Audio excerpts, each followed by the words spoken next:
Friends, आज हम बात कर रहे हैं यस बैंक की।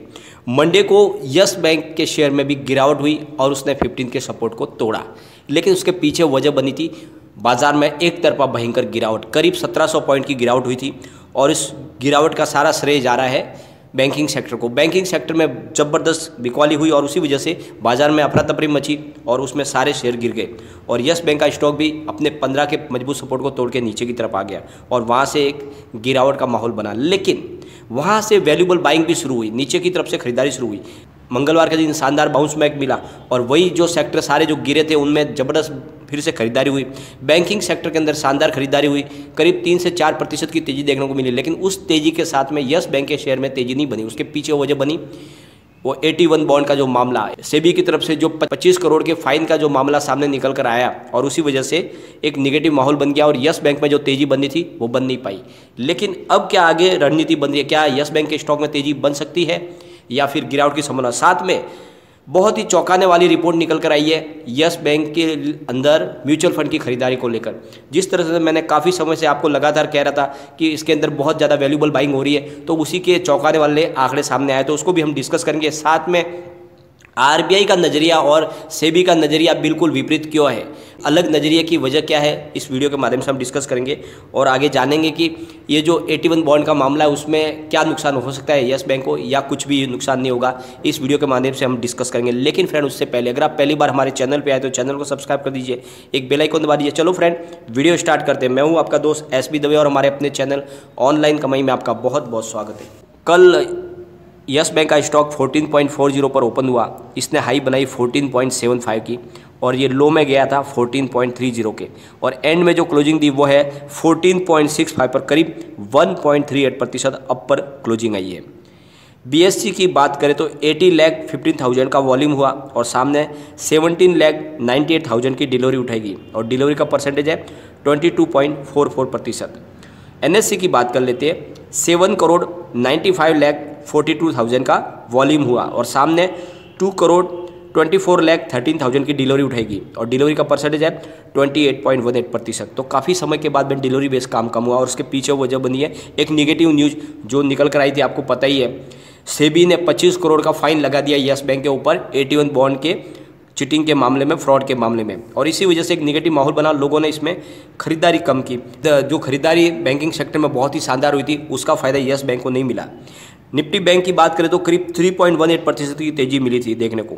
निफ्टी पीएसयू बैंक में 4.49% की तेज़ी, यानी 4.5% की तेज़ी थी पीएसयू बैंक के अंदर और निफ्टी प्राइवेट बैंक में भी 3.25% की तेज़ी, यानी 3.25% की तेज़ी थी। लेकिन उसके बावजूद भी यस बैंक के स्टॉक में 1.73% की तेज़ी बनी, यानी 0.25% की।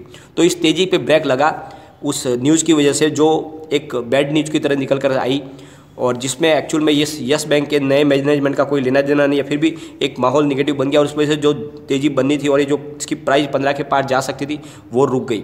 और इसी को लेकर चॉइस ब्रोकिंग के सुमित बगड़िया का कहना है कि यस बैंक का शेयर प्राइस 100 DMA के नीचे अब स्टॉक ट्रेड करने लगा, यानी 100 दिन के अपने डेली मूविंग एवरेज से नीचे आ चुका है, जो एक डाउन साइड सिग्नल दे रहा है। और नीचे की तरफ में इसका अभी जो मजबूत सपोर्ट है वो है 13.70 का है। उससे ऊपर जब तक स्टॉक ट्रेड करेगा इसमें डरने की ज़्यादा जरूरत नहीं है अपने को। और ऊपर की तरफ में इसका 15.30 के लेवल पर एक मजबूत रेजिस्टेंस है। तो इस तरह से फिलहाल जो है ये एक ट्रेंड में आ चुका है और थोड़ा बेरिश वातावरण बन रहा है, लेकिन वैल्यूबल खरीदारी हो रही है, ये अभी साबित होगा। Equity linked mutual fund scheme में मार्च में पिछले 9 महीने में पहली बार नेट इनफ्लो देखने को मिला है। यस बैंक, एसबीआई कार्ड्स और हेवल्स इंडिया लिमिटेड में म्यूचुअल फंड द्वारा लार्ज कैप में सबसे ज़्यादा खरीदारी शेयरों की गई है, यानी म्यूचुअल फंड जो लार्ज कैप थे उनकी सबसे ज़्यादा खरीदारी यस बैंक, एसबीआई कार्ड और हेवल्स इंडिया लिमिटेड में हुई है। यानी म्यूचुअल फंड ने दबा के इन शेयरों में खरीदारी की है। इसका मतलब वो गलत साबित हो गए जो कहते थे कि यस बैंक की एसेट क्वालिटी खराब है और इसमें कोई निवेश नहीं बनता है। तो पिछले 9 महीने में पहली बार म्यूचुअल फंड ने ज़बरदस्त खरीदारी यस बैंक के अंदर की है। तो जो उनके दावे कहे जा रहे थे कि इसमें एसेट क्वालिटी ख़राब है, यस बैंक में इस लेवल पे खरीदारी नहीं की जा सकती, इसकी प्राइस बहुत नीचे जाएगी, 6 रुपये हो जाएगी, 9 रुपये हो जाएगी, वो सारी बातें सिर्फ इसलिए कही जा रही थी ताकि इसमें खरीदारी की जा सके निचले लेवल से, क्योंकि म्यूचुअल फंड ने बहुत ज़्यादा खरीदारी की है इस निचले लेवल पर। मार्च महीने में सबसे ज़्यादा खरीदारी हुई है यस बैंक के स्टॉक में और 9 महीने में पहली बार म्यूचुअल फंड ने करीब 9,100 करोड़ की खरीदारी की है, ऐसा आईसीआईसी डायरेक्ट की रिपोर्ट में कहा गया है। ICICI डायरेक्ट का कहना है कि म्यूचुअल फंड ने अपनी स्ट्रेटेजी अब चेंज कर दी है, अब वो लोअर लेवल से खरीदारी कर रहे हैं, यानी नीचे गिरावट में जो भी उनको शेयर मिल रहे हैं, अच्छे वैल्यूबल शेयर, उनमें वो खरीदारी कर रहे हैं। और उन्होंने अपनी पहली पसंद बनाया यस बैंक को। इसका मतलब हो गया यस बैंक की क्वालिटी में कोई कमी नहीं है और ये खरीदारी के लिए बिल्कुल सही रेट है। इसलिए मैंने आपको लगातार बोला, कई बार बोला कि इसकी जो प्राइस है वो 14 के पास में बहुत ज़्यादा फेयर है और यहाँ से बहुत ज़्यादा खरीदारी बनती है। और इसी का ये उदाहरण है कि बहुत ज़्यादा म्यूचुअल फंड ने इसमें दबा के खरीदारी की है यस बैंक के स्टॉक में मार्च महीने में। मार्च 2021 में SIP का कॉन्ट्रीब्यूशन ऑल टाइम हाई पर यानी करीब 9,182 करोड़ का रहा है, यानी मार्च महीने में SIP का कंट्रीब्यूशन सबसे आगे चला गया है।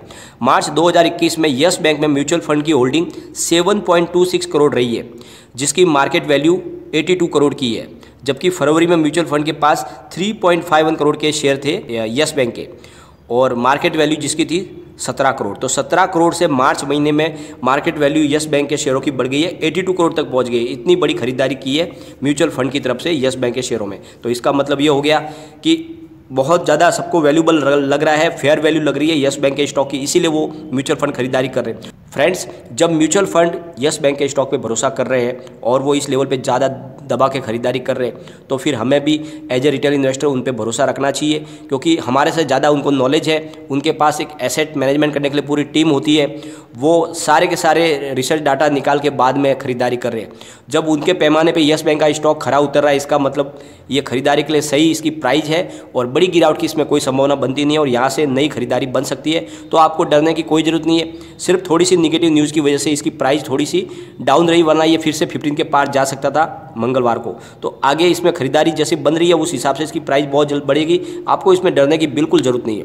अब एक बार हम उस मामले पे चलते हैं जो निकल के आया है। सेबी ने जो 25 करोड़ का जो फाइन लगाया है, तो RBI का नज़रिया इससे बिल्कुल उलट है। RBI ने अदालत में यस बैंक के 81 बॉन्ड्स की बिक्री के गलत आरोपों को बिल्कुल खारिज किया है। मद्रास हाईकोर्ट में मून टेक्नोलॉजी द्वारा दायर पिटीशन 63 में RBI ने कहा था कि बॉन्ड्स राइट ऑफ की प्रक्रिया नियमों के तहत की गई थी, जिसमें यह साफ कहा गया है कि यह बॉन्ड्स की रकम कभी भी नहीं चुकाई जाएगी। यानी जो 81 बॉन्ड होते हैं उसमें नियम बना हुआ है कि बैंक कभी भी इसकी रकम वापस आपको नहीं चुकाएगी।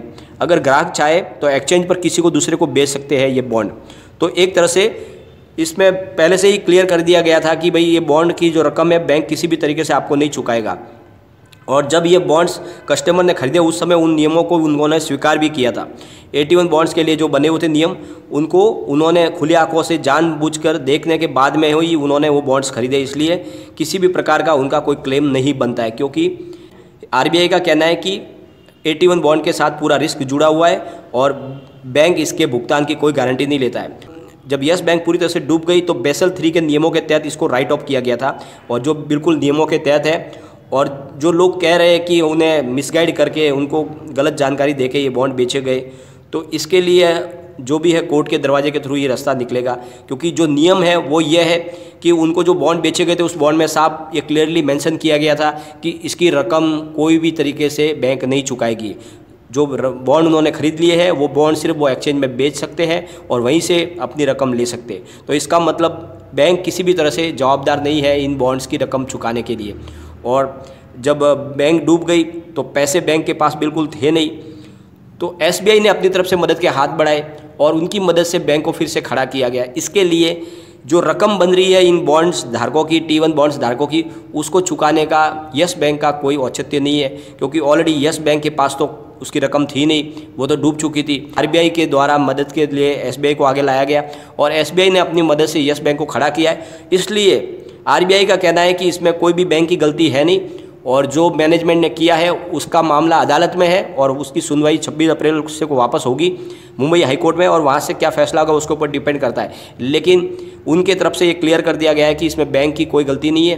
तो जो फाइन बनता है जो सेबी ने लगाया है वो मामला भी अब जाएगा वापस अदालत में सुनवाई के लिए, वहीं पर निर्णय होगा। लेकिन RBI की तरफ से क्लियर कर दिया गया है कि SBI ने जो इसके राइट ऑफ किए गए थे बॉन्ड्स को वो बिल्कुल सही किया था, क्योंकि ऑलरेडी इस बॉन्ड्स के साथ में रिस्क जुड़ा हुआ था और लोगों को ये बताया गया था, क्योंकि इसके साथ में ऑलरेडी जब उन्होंने बॉन्ड्स खरीदे तो सारे नियम जो है सामने थे, उनको देखना था, उनको जाँच परख करके ही इसमें निवेश करना था, क्योंकि बॉन्ड्स का मामला अलग है। उन्होंने FD नहीं की, उन्होंने वो भले ही ये कह दे कि वो सुपर एफडी के तहत उनको बताया गया था, लेकिन वो बॉन्ड्स थे, एफडी नहीं थे, और बॉन्ड्स का कभी भी वापस बैंक भुगतान नहीं करती है। तो इस तरह से एक क्लियरली मैसेज जा रहा है आरबीआई की तरफ से कि इसमें यस बैंक की कोई गलती नहीं है और यस बैंक को इसके लिए किसी भी तरह का भुगतान करने की कोई ज़रूरत नहीं है। लेकिन अब जो मामला है फिर 26 अप्रैल को सुनवाई में आएगा सामने, लेकिन नज़रिया आरबीआई का क्लियर है कि इसमें यस बैंक की कोई भी भूमिका नहीं है फिलहाल। और फ्रेंड्स, सबसे बड़ी बात, सबसे बड़ा जो बाजार का डर है वो है कोरोना। बहुत ही ज़्यादा भयंकर मात्रा में कोरोना के पेशेंट आ रहे हैं। आज भी करीब 1,85,000 के करीब पेशेंट आए। तो इतनी भयंकर मात्रा में जब पेशेंट आ रहे हैं तो बहुत ज़्यादा डर व्याप्त हो जाता है और लोगों को लग रहा है कि कहीं अचानक ही बड़ा लॉकडाउन न लग जाए, और इसी डर की वजह से बाज़ार में बड़ी खरीदारी से लोग दूर हो चुके हैं। लेकिन बार बार कहा जा रहा है, आज निर्मला सीतारमण ने फिर से दोहराया कि पूरे यूनिवर्सल लॉकडाउन यानी पूरे हिंदुस्तान में लॉकडाउन नहीं लगेगा। जहाँ पे भी ज़रूरत होगी वो रीजनल एरिया के हिसाब से ही लॉकडाउन लगेगा। जैसे महाराष्ट्र ने अपने हिसाब से ज़्यादा पेशेंट बढ़ने की वजह से महाराष्ट्र में एक तरह से लॉकडाउन लगाया और उसके तहत काफ़ी बंदिशें लगाई गई। उन्होंने लॉकडाउन का नाम नहीं दिया, लेकिन काफ़ी बंदिशें लगाई गई है। आम आदमी घर से बाहर निकल नहीं सकता, जिसको ज़्यादा ज़रूरत है वही निकलेगा। और तो एक तरह से बंधन भी है लॉकडाउन के जैसा, लेकिन उसमें काफ़ी राहत भी दी गई है। तो इस तरह से डिसीजन लिए जाएंगे अलग अलग राज्यों के हिसाब से। उसमें केंद्र सरकार की तरफ से बड़ा लॉकडाउन लगाने की फिलहाल संभावना नहीं है, क्योंकि पिछले दिनों हमारे आरबीआई गवर्नर शक्तिकांत दास ने भी यही बयान दिया था कि पूरा लॉकडाउन अब नहीं लगाया जा सकता, क्योंकि एक बार जो हमने एक्टिविटी जो बंद की थी 4-6 महीने के लिए, उसमें बहुत ज़्यादा लॉस हो गया था, इकोनॉमी काफ़ी पीछे चली गई थी, और इसलिए अब फिर से इतना बड़ा सख्त निर्णय लेने की संभावना नहीं है। लेकिन फिर भी जो पेशेंट आ रहे हैं उसकी वजह से माहौल डर का बना हुआ है। लेकिन एक बात अच्छी है अभी भी हमारे बाज़ार के लिए कि एफआईआई का निवेश और उनका रुझान हमारे हिंदुस्तान के बाजार की तरफ बना हुआ है, वो अभी भी वैल्यूबल बाइंग कर रहे हैं, तो आपको डरने की जरूरत नहीं है। और यस बैंक के स्टॉक की एसेट क्वालिटी की जांच तो हो चुकी है, क्योंकि म्यूचुअल फंड ने बहुत ज़्यादा खरीदारी की है। उनके टॉप 3 शेयरों में सबसे ऊपर है यस बैंक, बहुत ही ज़्यादा उन्होंने मार्च महीने में खरीदारी की है, तो आपको डरने की जरूरत नहीं है। अगर आपने भी यस बैंक में निवेश किया है तो घबराने की जरूरत नहीं है, क्योंकि जब म्यूचुअल फंड इस पर भरोसा कर रहे हैं तो आपको कोई डरने की जरूरत नहीं है। आने वाले समय में इसकी अच्छी आपको फेयर वैल्यू मिलेगी, और आने वाले समय का ये मल्टीबैगर स्टॉक है, भले समय ले लेकिन ये आपको मल्टीबैगर रिटर्न देगा जरूर। लेकिन फ्रेंड, कोई भी इन्वेस्टमेंट करने से पहले अपने फाइनेंशियल एडवाइजर से एक बार एडवाइस ले ले या अपना खुद का रिसर्च करें, क्योंकि मैंने वीडियो आपके एजुकेशनल पर्पज के लिए ही बनाया है। वीडियो पसंद आए तो लाइक शेयर जरूर कीजिए और चैनल को सब्सक्राइब कर दीजिए। Thank you.